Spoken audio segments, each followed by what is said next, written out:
내 기뻐하는 자라 하시니라. 아멘. 오늘 본문 말씀 마태복음 3장 13절에서 17절 말씀을 중심으로 모든 의를 이룬 예수의 세례란 제목으로 말씀의 은혜를 나누겠습니다. 먼저는 세례 받으러 오신 예수님에 대해서 살펴보고요. 예수님이 이와 같이 하여 모든 의를 이루자라고 말씀하시는데 그것이 무슨 내용인지 살펴보고 그리스도의 대관식의 내용을 같이 살펴보겠습니다. 여러분, 우리는 마태복음 1장 1절을 시작을 해서 계속 지금 예수님에 대해서, 그리스도에 대해서 마태가 전하는 내용을 살피고 있습니다.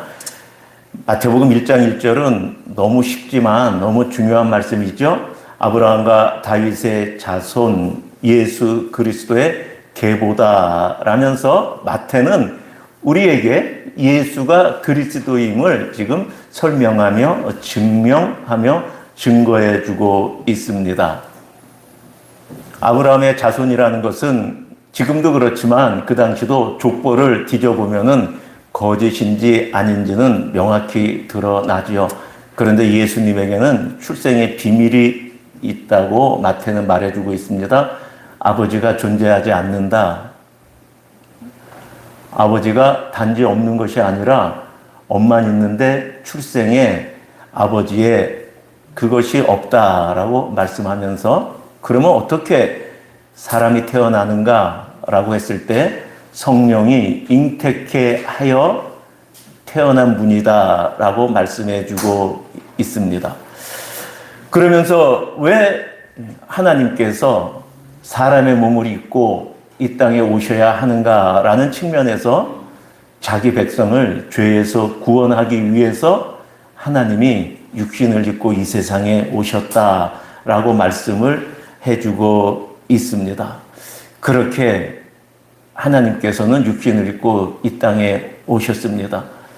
그렇게 하나님이 이 땅에 오셨는데 그 하나님, 그 아기 예수를 대하는 형태를 보니 헤롯 왕은 유대인의 왕으로 온 그 아기 예수를 죽이려 합니다.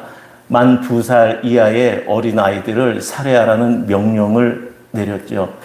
그러나 천사로부터 피하라는 꿈의 이야기를 듣고 아버지 요셉이 아기 예수를 데리고 애굽으로 피합니다. 그런가 하면 헤롯과 반대되는 또 한 부류가 있었는데 이방인이었습니다. 먼 곳 동방에서부터 아기 예수 유대인의 왕으로 오신 그 아기에게 경배하러 예배하러 정말 기쁜 마음으로 온 것을 우리는 볼 수 있습니다. 그러나 이 두 부류 외에 사실은 한 부류가 더 있는데 하나님께서 하나님의 그 성전 그리고 하나님 나라의 백성 이스라엘 하나님 나라를 맡기신 대제사장들, 서기관들, 바리새인들이 있었죠. 그들은 숨을 죽이고 진정 그 아기가 그리스도인가 확인을 합니다. 아직까지는 이제 그들이 확인한 예수가 안 나타나죠. 저 뒤에 이제 가보면은 그들이 그 예수가 그리스도인 줄 알아 십자가에 내주는 사건을 우리는 볼 수가 있습니다. 그렇게 지금 마태는 마태복음 1장, 2장을 통해서 예수가 그리스도이심을 지금 우리에게 알려주고 있는데 갑자기 3장에 들어와서 세례 요한이라는 사람이 등장하죠. 여러분 이렇게 성경 눈으로 보세요. 그때에 세례 요한이 등장하잖아요. 그러면서 세례 요한 이야기가 계속 이어집니다. 사실 사복음서는 예수님이 주인공이고 거의 다 예수님에 대한 설명이고 예수님이 비유를 들어 어떤 사람이 나오든지 예수님이 병을 고쳐주기 위해서 어떤 사람이 등장하는 것 외에는 다 예수님 이야기인데 3장에 들어와서 갑자기 세례 요한이 나오죠. 이상하죠? 왜 갑자기 세례 요한이 나오는가? 라고 봤더니 마태는 이렇게 우리에게 말씀해 주고 있습니다. 700년 전에 이사야 선지자가 예언했는데 그리스도가 이 세상에 들어오기 전에 그리스도가 오실 길을 예비할 사람이 온다라고 말했는데 그가 세례 요한이다라고 말합니다.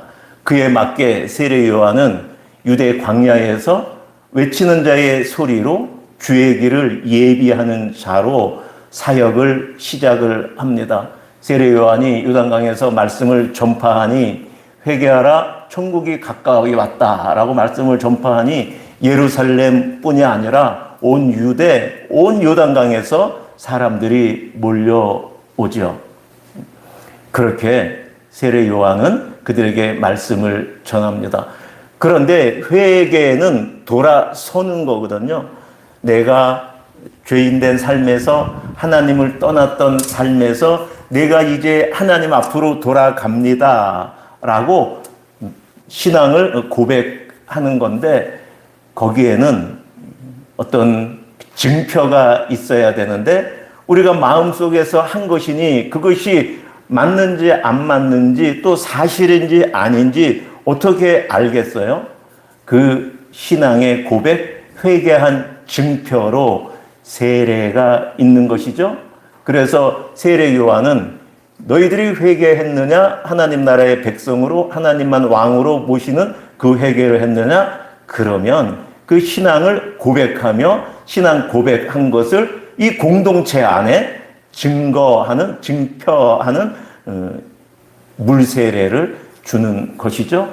그렇게 세례 요한이 지금 많은 사람들에게 세례를 주고 있는데 오늘 본문이 시작이 되는 것이죠. 오늘 본문은 이때에라고 시작합니다. 13절이죠. 예수님께서 세례 요한에게 세례를 받으러 가신다라고 시작을 합니다. 자, 우리는 오늘 본문이 짧지만 참 어려운 본문 중에 하나인 것 같습니다. 매주일 설교 준비하면서 본문들이 어렵지만 또 오늘 본문만큼 또 강단에 올라오기 전까지 제가 계속 말씀을 갖고 씨름해야 되는 본문이 오늘 본문이었습니다. 본문은 너무 간단합니다. 구조는 13절 가만히 보세요. 배경이에요. 배경.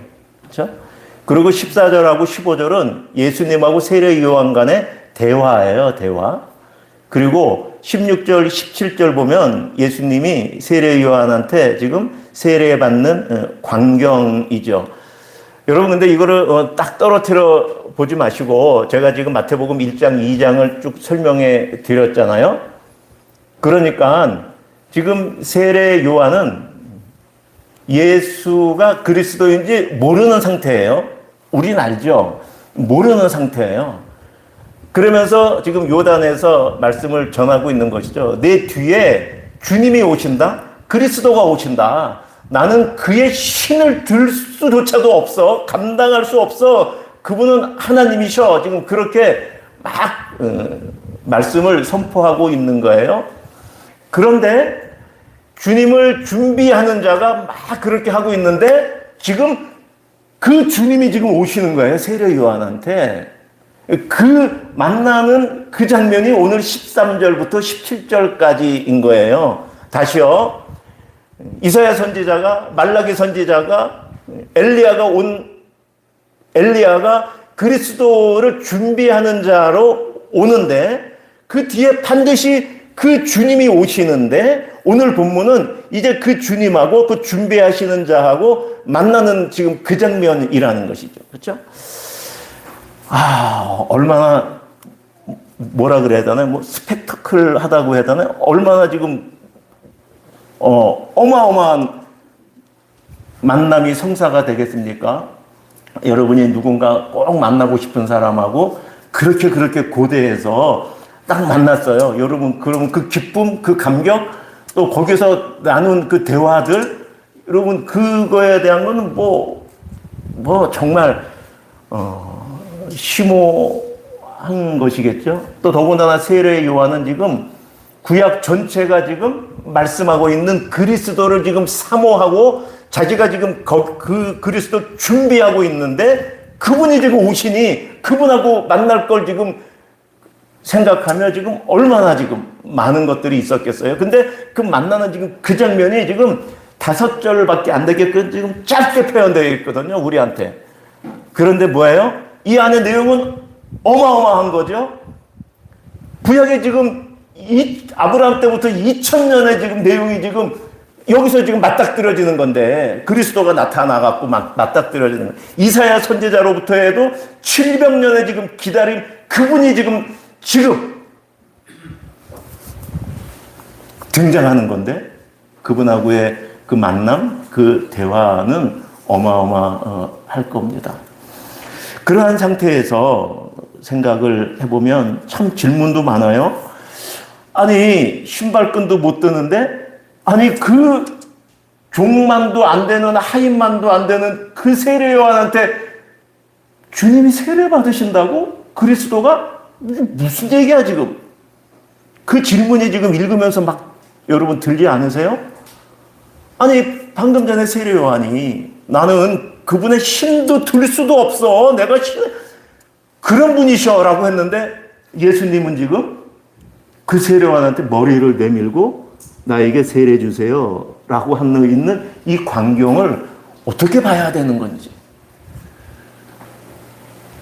그런데 그걸 또 만류해요. 세례 요한이. 잘한 거죠. 아니, 어떻게 제가 당신한테 세례를 말이 안 되죠, 이거는. 그런데 예수님이 이와 같이 해서 모든 의를 이루자라고 그 말씀하니 세례 요한이 맞네요. 그리고 세례를 줘요. 그 안에 어마어마한 말씀이 담겨 있지 않겠어요? 세례 요한하고 예수님은 지금 이 말씀만 한 게 아니고 많은 말씀을 하셨는데 요 내용만 적혀 있는 거예요. 예수님이 이 땅에서 하셨던 모든 대화들을 다 기록하려고 그러면 찬송가에 나오죠. 하늘을 두루마리 삼아도 다 기록 못 하잖아요. 그러니 요렇게 좀. 그렇다고 우리는 요렇게 적혀 있는 글자만 읽고 땡 그러면 신앙이 안 자라는 거고, 그러면 정말 성경이 뭔지도 뭐 아무것도 궁금해하지 않는 거죠. 이 안에 과연 무슨 일 때문에 예수님이 세례 받으시고 또 예수님이 이와 같이 하자 그러니까 세례를 또 줘. 이거는 대체 무슨 일인가? 라는 것이 질문에 질문을 물고 궁금해하게 합니다. 자, 먼저 이제 요한에게 세례 받으러 오신 예수님을 잠깐 보면요. 우리 13절 같이 읽겠습니다. 시작. 이때 예수께서 갈릴리로부터 요단강에 이르러 요한에게 세례를 받으려 하시니, 여러분 이때가 언제일까요? 너무너무 중요한 때죠. 5절에 나오는 이때도 중요하고요. 3장 1절에 나오는 그때도 중요하고요. 이건 그냥 시간 부사를 써놓은 게 아니고 그때가 무엇을 의미하는지 우리는 깊이 또 상고해야 되는 거죠. 아까 말씀드렸던 것처럼 구약에서부터 기다렸던 그 그리스도가 오시는 길을 준비하는 그자가 있는데, 근데 그자도 그리스도가 누구인지 모르고 준비하고 있는데, 그런데 그 주님이 그리스도가 오셔서 지금 막 맞닥뜨려지는 그때 어마어마한 때죠. 어마어마한 때. 그런가 하면 성경을 전체적으로 쭉 4장 이후에 읽어보면 이 그때는 예수님이 공생애를 시작하는 그때예요. 왜냐하면 우리가 4장 이후는 예수님께서 사단에게 시험을 받으시잖아요. 그리고 예수님의 공생애가 시작되잖아요. 예수님의 생애는 두 가지로 구분됩니다. 사생애, 공생애. 생애는 아시잖아요. 그렇죠? 근데 사적인 삶, 공적인 삶, 그래갖고 공생애, 사생애가 구분되죠. 유대는 과거에 남자가 30세 이상이어야지 공적인 자리에서 역할을 하고 어떤 것을 사역을 할 수가 있습니다. 그 예수님이 30세의 공생애가 이제 4장에서 시작되니 예수님이 공생애 시작하기 전 그때가 되는 것이죠. 그때가 왜 중요할 것 같아요? 지금 요 13부터 14절에 있는 이 말씀은 어떻게 보면은 예수님이 공생애를 시작하기 전에 반드시 거쳐야 될 사건, 거쳐야 될 내용, 우리가 알아야 될 것으로 지금 말씀하고 있는 거예요. 안 그러면 여기에 등장할 이유가 없죠. 예수님이 공생애를 시작하기 전에 분명히 무언가 거쳐야 될 필요성이 있어서 예수님이 여지껏 갈릴리에 계시다가 짐을 싸서 요단까지 지금 여행을 하시며 오셔서 세례를 받으시를 목적으로 지금 오신 것이죠. 그러니 이때가 지금 말씀해 주고 있는 그 내용은 공생애를 시작하면 예수님이 지금 무엇인가 세례와 관련돼서 하실 일이 있기 때문에 지금 이 일을 하신 것이고 마태는 지금 우리에게 그것을 기록해 주고 있다라고 지금 말씀을 제가 드립니다. 그런데 지금 13절 끝에 요한에게 세례를 받으려 하시니, 그러니까 그 일은 세례하고 관련된 거예요. 예수님의 공생애 전에 무엇을 하셔야 되는데 그런데 세례하고 관련된 거예요. 아니 요한에게 세례 받는 거가 공생애 시작할 때 필요한 것이다라는 건 성경 해석을 못하는 거죠. 그건 말이 안 되는 거잖아요. 그렇죠? 그런데 그 세례와 관련된 어떤 것이 필요하기에 예수님께서 지금 세례를 받으러 가시는 것이죠. 그렇다면 우리는 세례가 무엇인지 조금 살펴볼 필요가 있습니다. 세례에 대한 정의를 여러 가지 측면에서 할 수가 있는데 오늘 본문과 관련해서는 세례의 형식, 세례의 의미라는 측면에서 세례가 무엇인지 좀 살펴보면 좋겠습니다. 여러분, 세례의 형식적인 측면에 세례는 두 가지가 있어요. 하나는 침례, 하나는 세례. 세례의 큰 범주 안에 세례를 행하는 그 형식이 두 가지가 있다는 거예요. 침례가 있고 세례가 있어요. 여러분, 침례는 어떻게 하는 거예요?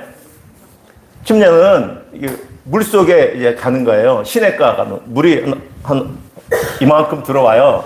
그러면 어떻게 돼요? 세례 받을 때는 그 침례를 받을 때 세례인데 물 속으로 쑥 내려갑니다. 쑥 내려. 언제 올라와요? 목사님이 막 눌러요. 내려가요. 언제 올라와요? 목사님이 올릴 때 손 올라와요. 목사님이 미워하는 성도들은 오래까지 잘 안 올려요. 예쁜 성도는 빨리 올려요. 저희는 침례 안 합니다. 자, 침례가 있어요. 그리고 이거는 가만히 생각해 보세요. 물속에 들어가는 건 뭐예요? 아니, 목사님이 계속 누르고 있으면 죽잖아요. 죽음을 의미해요, 죽음을. 그리고 딱 올라오면 어떻게 돼요? 살았다. 부활을 의미하는 거예요. 이거를 잘 보여줘요.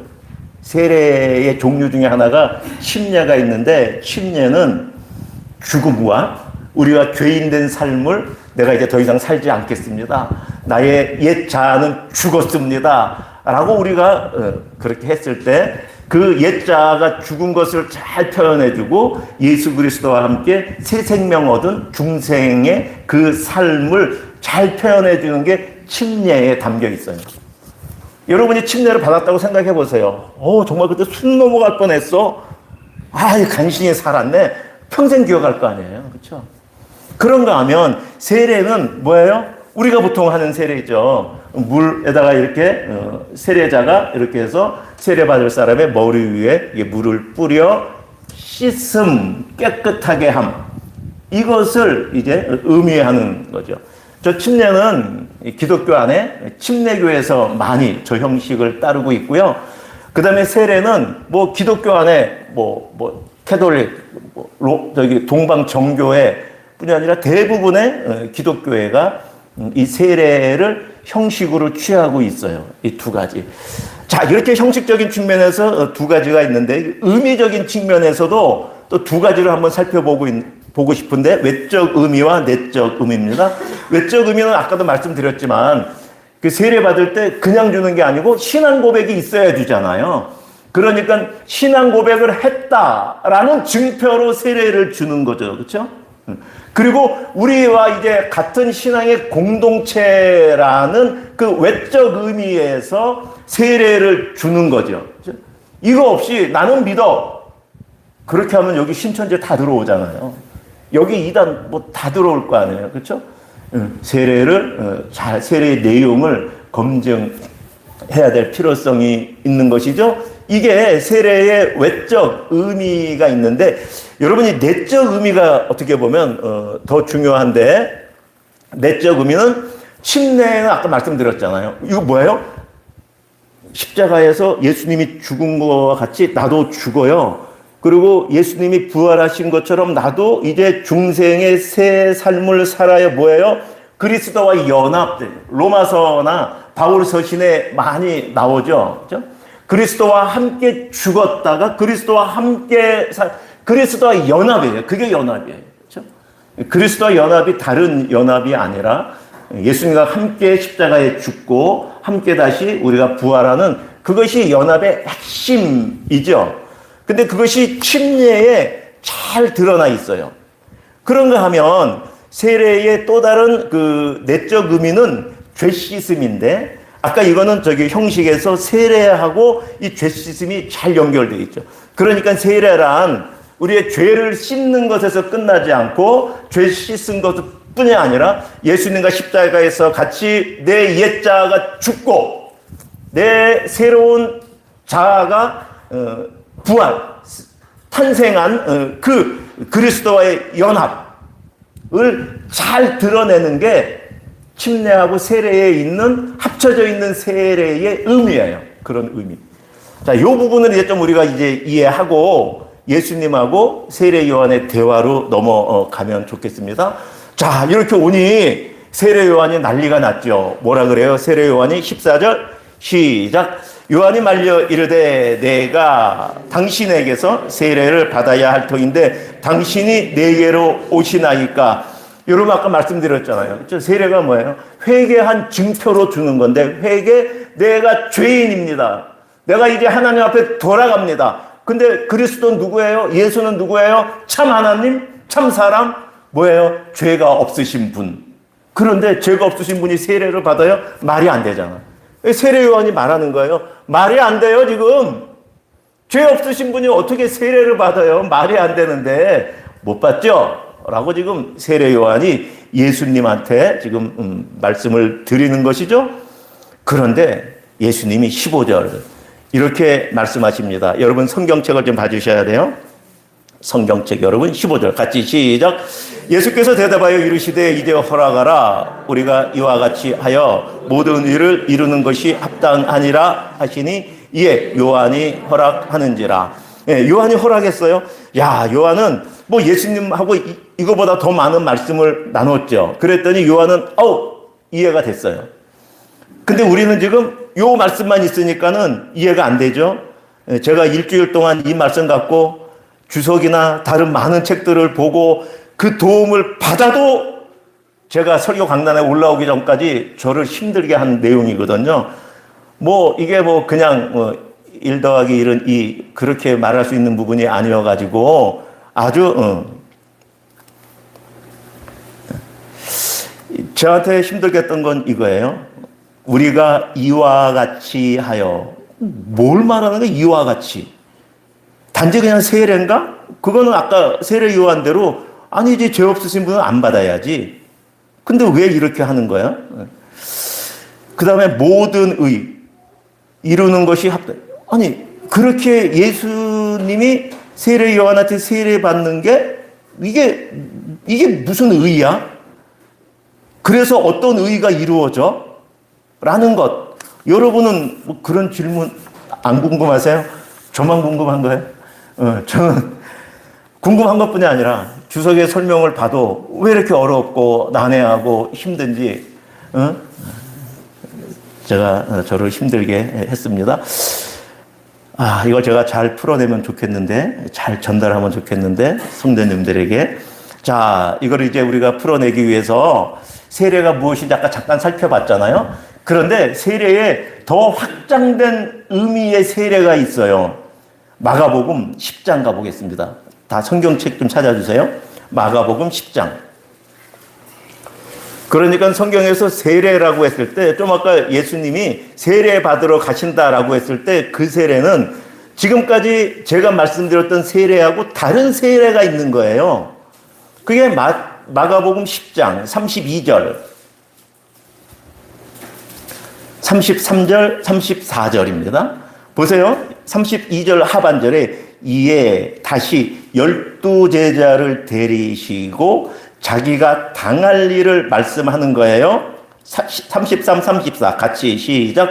보라, 우리가 예루살렘에 올라가노니 인자가 대제사장과 서기관들에게 넘겨짐에 그들이 죽이기로 결의하고 이방인들에게 넘겨주겠고 그들은 능욕하며 침뱉으며 채찍질하고 죽일 것이나 그는 3일 만에 살아나리라. 무슨 얘기예요? 예수님이 지금 제자들에게 32절 하반절에 지금 당할 일을 미리 말씀하시는 거예요. 여러분 이걸 뭐라 그래요? 조금 전문 용어로 수난고지, 받을 수, 고난, 그러니까 수난. 예수님이 십자가에 돌아가시는 걸 수난. 여러분도 뭐 어려운 일 당하면 나 수난 당했다 뭐 그런 말 하잖아요. 근데 성경의 복음서에 예수님이 십자가에 돌아가시는 그 일 당하는 것을 수난이라고 말해요. 그러면 이걸 미리 알려주는 건 뭐예요? 고지해 주는 거잖아요. 그래서 수난고지예요. 예수님이 복음서에서 수난고지를 제자들에게 몇 번 하세요? 복음서에서 3번. 1차, 또 시간 지난 다음에 2차 또 하세요. 또 예수님이 돌아가시기 얼마 전에 지금 마지막 3차 순환고지가 지금 이 본문이에요. 예수님이 지금 뭐라고 말씀하시는 거예요? 33절. 우리 이제 예루살렘에 올라가지. 그러면 어떻게 돼? 대제사장 서기관들이 나를 넘겨줄 거야. 그리고 그들이 재판을 해. 죽이기로. 그리고 이방인 로마 총독에게 넘겨줄 거야. 빌라도에게. 그랬더니 34절. 그 병사들이 어떻게? 예수님을 능욕하고 침뱉고 채찍질할 거야. 결국은 죽일 거야. 그리고 3일 만에 살아날 거야. 이걸 예수님이 지금 말씀하시는 거예요. 이런 일이 있을 거야. 이런 일 말씀 안 하시고 이 일 당하면 어떻게 되겠어요? 그렇죠? 이 말씀을 자세하게 말씀해 주십니다. 그러면서 38절에 이렇게 말씀하세요. 같이 시작. 예수께서 이르시되 너희는 너희가 구하는 것을 알지 못하는도다. 내가 마시는 잔을 너희가 마실 수 있으며 내가 받는 세례를 너희가 받을 수 있느냐. 지금 예수님이 십자가에서 당할 이것을 뭐라 그러는 거예요? 내가 마시는 잔, 이 쓴 잔, 옛날에 그랬잖아요. 그 독배, 독이 든 잔. 내가 마실 잔이야, 이게 지금 그 순환이. 근데 그 잔은 또 뭐야? 이꼴 내가 받는 세례. 그러니까 세례가 아까 죄 씻음, 그리스도와 연합, 이런 부분이 세례죠. 그런데 지금 예수님이 말씀하시는 거예요. 이게 세례다. 십자가에서 내가 대제사장들에게 내가 넘겨줘. 그들이 죽이기로 나를 결의해서 내가 빌라도에게 넘겨줘. 내가 십자가에 처형당하 죽어 땅에 장사 지내 사흘 있다가 내가 부활할 것인데 이 모든 것이 세례다라고 지금 말하는 거예요. 이것이 세례다 라고 말씀하죠. 제가 정리를 했어요. 그래서 여러분 같이 읽으면서 제가 말씀드린 걸 한번 떠올려 보세요. 십자가에서 시작. 십자가에서의 대속적 죽음과 장사 지낸 후 3일에 살아날 것에 대한 상징적 예표로서 세례를 받음. 무슨 얘기? 지금 예수님이 세례요한테 나 물세례 받으러 왔다 그랬잖아요. 그렇죠? 근데 지금 예수님이 지금 세례 받으러 왔다 그랬잖아요. 근데 지금 그 세례는 무슨 세례였어요? 지금 예수님이 마음속에 있는 거는 내가 십자가에서 내가 순환을 당할 건데 내가 십자가에서 죽을 건데 그 세례는 실체가 이루어져요. 앞으로 공생애 끝날 때 3년 이후에. 그런데 예수님은 지금 공생애를 시작하는 이때에 지금 자기의 사명을 다시 확인하며 지금 그 실체를 지금 3년 앞당겨 예표로서 지금 세례를 받고 있는 물세례 죄 씻음에 우리가 받는 그 세례가 아니라 십자가에서 당하실 그 순환, 그 세례를 지금 세례 요한에게 세례를 받음으로 지금 받으신 것이다. 세례의 확장된 의미. 예수님이 말씀하신 세례잖아요, 이것이. 예수님은 지금 이 의미의 세례를 받으러 지금 요한에게 가신 것이다. 그렇죠? 여러분 궁금하셨잖아요, 그동안. 죄도 없으신 분이 왜 세례를 요한한테 가서 받을까? 안 궁금하셨어요?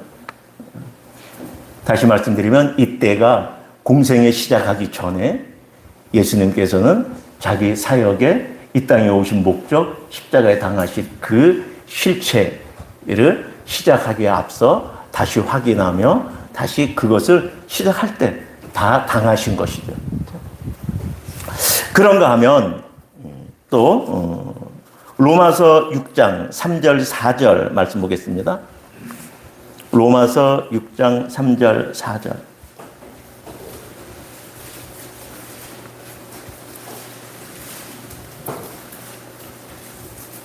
우리 같이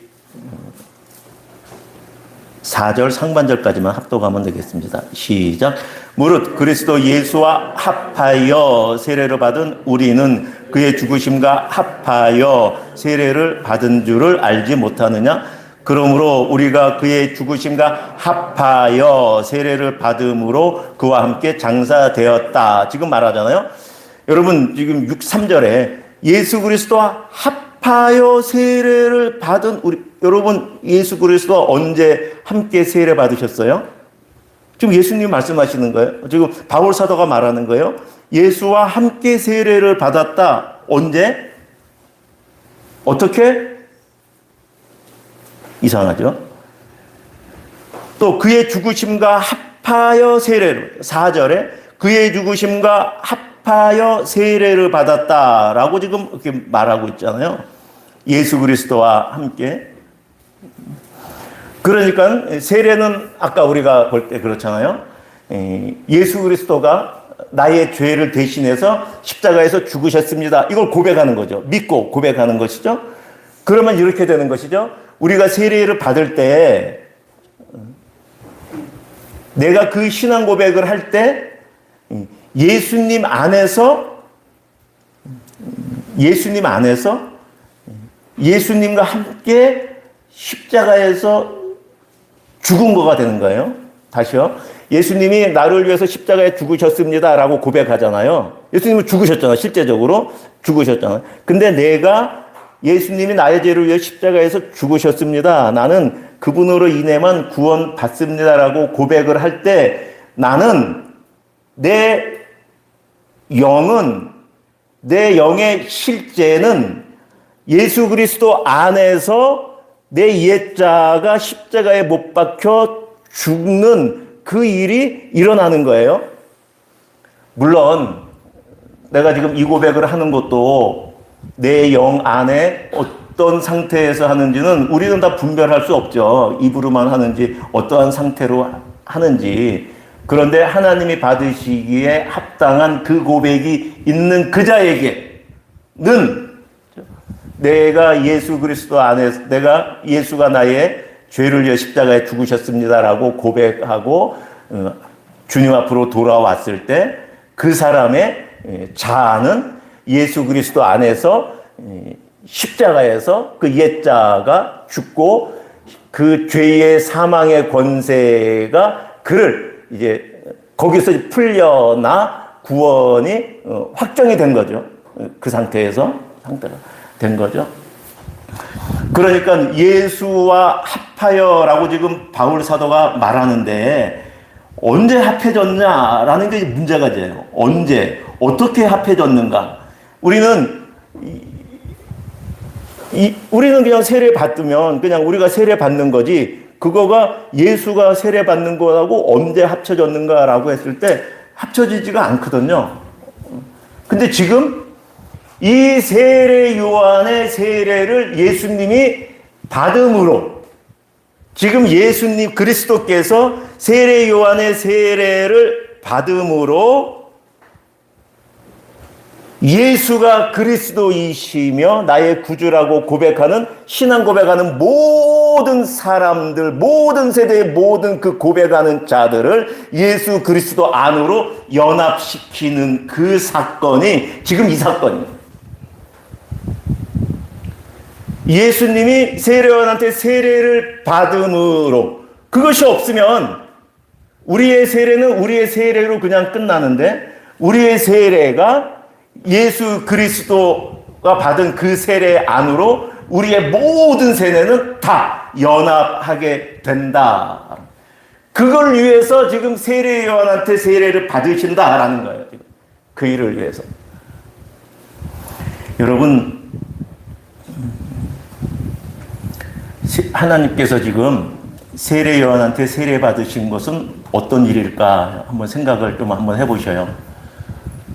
하나님이 십자가에서 사람들에게 처형당하여 죽으신 것도 정말 한번 여러분 묵상을 해보세요. 그게 어떠한 일인 건지 여러분한테 한번 빗대어서 한번 생각을 해보세요. 정말 있을 수 없는 일이고요. 정말 끔찍한 일이고 상상할 수 없는 일이 벌어진 거예요. 그런데 지금 그 하나님이 일개, 미천한, 우리 찬송가 가사대로 하면 벌레만도 못한 세례 요한한테 세례를 받으셔. 여러분, 이건 있을 수 있는 일 같아요? 있을 수 있는 일 같아요? 이건 있을 수 없는 일이에요, 지금. 세례 요한은 지금 나는 신도 못 들어요. 지금 그리스도의 신도 못 들어요. 지금 그분의 신을 내가 어떻게 들어? 그 거룩한 신을 지금 그러고 있는데 그자가 그리스도에게 지금 세례를 주고 있다고 지금 그걸 생각을 해보세요. 이건 상상할 수 없는. 그런데 지금 그걸 왜 하신 거예요? 그렇게 본인이 세례를 받음으로 자기 이름으로 역사 안에서, 세대 안에서 계속 세례를 받을 그 사람들을 자기와 연합시키기 위해서 지금 세례를 받고 계십니다.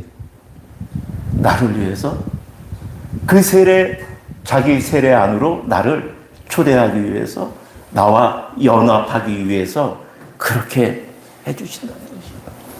제가 로마서 6장 3절 4절을 그래서 이렇게 정리했습니다. 시작.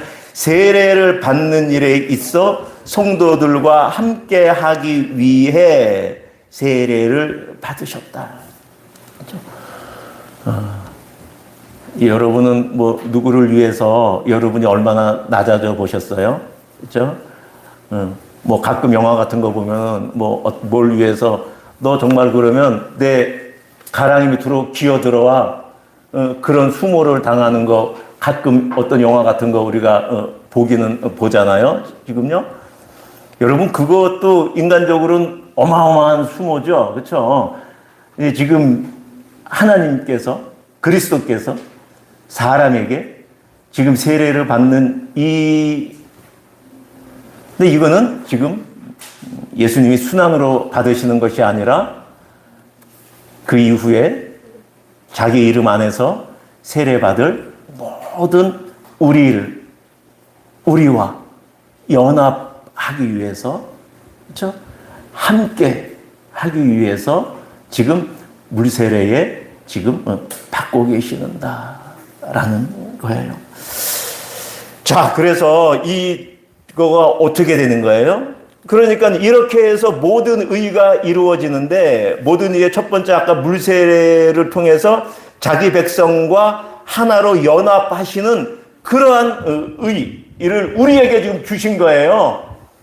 그래서 우리가 세례를 통하여 그리스도와 연합하게 되는 것이죠. 그냥 바울 사도가 말로 그리스도와 연합, 그리스도와 함께, 그리스도와 합하여 그렇게 말로 우겨서 되는 것이 아니라 그리스도가 세례 요한에게 역사 안에서, 시간 안에서 공생애를 시작하기 전에 물세례를 받음으로 이 효력이, 이 효과가 우리에게 미쳐지는 것이죠.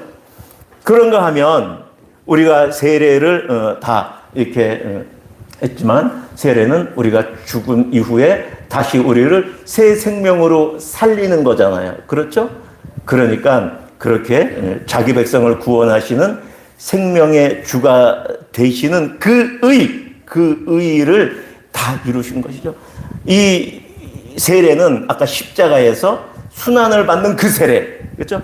세례의 그 뜻이 넓게 확장하면은 그렇게 되잖아요. 그러니까 이 두 가지로 이렇게 나누어서 생각을 하면 무세례를 받음을 통하여 우리와 연합하고 십자가 세례를 통하여 우리에게 생명의 주가 되어주시는 그 의를 이루는데, 그것이 공생의 사역 마칠 때 일어나는데, 공생의 사역을 시작하면서 그 실체의 예표로서 그것을 미리 지금 세례를 받으시면서 이 모든 것을 시간 안에서 지금 미리 다 이루어 놓으신 그 사건이 오늘 이 사건이죠.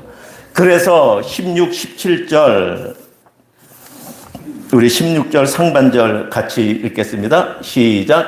예수께서 세례를 받으시고 곧 물에서 올라오실세. 그렇죠? 세례가 그렇듯이 이때는 침례예요. 침례. 예수님 당시 세례는 다 침례입니다. 세례가 아니고 예수님 당시에 예수님은 물속에서 다시 올라오셔서 죽음에서 부활하신 그 전제로 한 그 모습을 우리는 볼 수가 있고, 이제 중요한 것이 이제 하반절에 나오죠. 하늘이 열리고, 같이 시작. 하늘이 열리고 하나님의 성령이 비둘기같이 내려 자기 위에 임하심을 보시더니. 여러분, 하늘이 열리는 거 성경에 몇 번 표현이 나오는데, 뭐 야곱이 바단 아람으로 형피해서 도망했을 때 하늘이 열려서 사닥다리가 있고 천사들이 오르락 내리락 하는 그 하늘이 열리는 게 있고, 하늘이 열리는 경우가 있잖아요. 하늘이 열리는 그 의미는 하나님의 뜻이, 하나님 나라 저 천국에서 하나님의 통치가 100% 그대로 이루어지고 있는데, 하늘이 열려 하나님의 통치가 이 땅, 이 피조개 안에, 이 인류 역사 안에 들어오는 그 통치가 지금 이루어질 것을 보여주고 있는 거예요. 하늘이 열렸다는 것은 그냥 하늘이 열린 신비롭다가 아니고 하나님의 통치가 지금 이 세상 가운데 들어오고 있다는 것을 보여주고 있는 것이죠. 그런데 그 통치가 어떻게 일어나요? 성령이 비둘기같이, 하나님의 성령이 임하여. 그렇죠? 하나님의 통치는 성령을 통해서 이루어지는 그 통치죠. 인간의 지혜, 인간의 생각, 인간의 경험, 인간의 노력이 아니라 성령 하나님께서 사람들 안에 내주하시어 그 성령님의 말씀에, 하나님의 말씀에 그들이 순종하여 하나님의 말씀이 이루어지는 그 통치가 성령을 통해서 이루어지는 것이죠. 그런데 그걸 누가 받아요? 예수 그리스도가.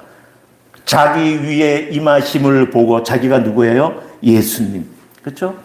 그러니까 하나님께서 하나님의 통치를 이 세상 가운데 이루실 건데 어떻게 이루세요?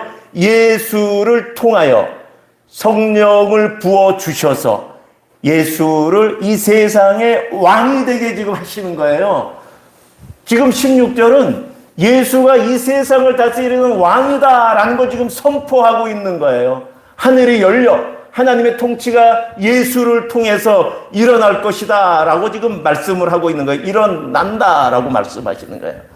그래서 그 황제의 즉위식, 대관식이 벌어지는데 17절입니다. 시작. 하늘에서부터 소리가 있어 말씀하시되 이는 내 사랑하는 아들이요 내 기뻐하는 자다라고. 여러분 16절 17절 잘 보세요. 지금 성부 하나님이 17절에서 말씀하시는 거예요. 하늘에서 소리가 있어. 성부 하나님이 내 사랑하는 아들, 내 기뻐하는 자. 거기에 누가 계셔요? 성자 하나님이 계세요. 예수 그리스도가 계셔요. 거기에 무엇이 임해 있어요? 하나님의 성령이 있어요. 삼위 하나님께서 지금 예수가 그리스도로 이제 공생의 사역을 시작하며 이 세상의 왕으로서 이 세상의 자기 백성을 모아 자기 백성의 왕으로 임하실 것을 지금 선언하며 선언하며 삼위 하나님께서 지금 예수님이 세례를 받는 그 곳에 오셔서 예수님의 대관식을 치루어주고 있으신 것이죠. 이 이후에 예수님은 이제 비로소 공생애를 시작합니다. 그렇죠. 여러분, 어떤 대통령도 한 나라의 왕이 뭐 5년, 4년 임기를 하는 것도 얼마나 축하합니까? 그냥 뭐 우리는 여기도 거기가 그냥 뭐 인사들로 착해갖고 초대받아갖고 대통령을 축하하고 뭐 백악관에 뭐 그 사람 초청해서 그렇게 취임식을 하고 업무를 시작하는데 이 땅에 오신 예수님께서 이 땅에 오신 그리스도께서 그 사역을 시작하면서 그냥 불쑥 4장 1절에 예수님이 금식하며 사단에게 시험받는 것으로 시작하시는 것이 아니라 그 앞에 예수님이 오시는 것을, 그리스도가 오시는 것을 준비하는 그 자, 광야에 외치는 자, 말라기 선지자가 얘기했던 그 엘리야와 그 준비한 자가 주님을 만나 그 두 분이 행하시는 그 세례 안에서 성부, 성자, 성령 하나님이 예수 그리스도의 왕되심을 선포하며 지금 우리에게 지금 말씀해 주고 있는 것이죠. 우리 이 시간 이 말씀을 갖고 같이 합심해서 기도하면 좋겠습니다. 여러분, 예수님이 누구신지 우리는 지금 너무 잘 알아요. 근데 너무 잘 알아서 아무 감각이 없어요. 나를 위해서 죽으셨다고 해도 아무 감각이 없고, 예수님이 나하고 세례 받을 때 같이 연합하기 위해서 일개 인간에게 물세례를 받으셨다는 걸 들어도 아무 감각이 없고, 감사도 기쁨도 놀라움도, 또 지금 이 세상을 다스릴 지금 왕으로 지금 등극하신 지금 그 대관식의 그 장면을 보고도 우리는 경이롭지도 않고 그냥 그런갑다, 그냥 글자로 읽고 지나가는 이런 안타까운 시대에 살고 있는데, 예수가 누구인지, 그리스도가 어떻게 오셨는지, 나를 위해서 십자가에 죽으신 것뿐이 아니라 오셔서 모든 과정, 모든 그 시간들을 나를 위해서 어떻게 보내셨는지 우리 계속 깊이 묵상하는 마태복음 이 시간이 되면 참 좋겠습니다. 우리 오늘 말씀을 중심으로 같이 합심해서 기도하겠습니다.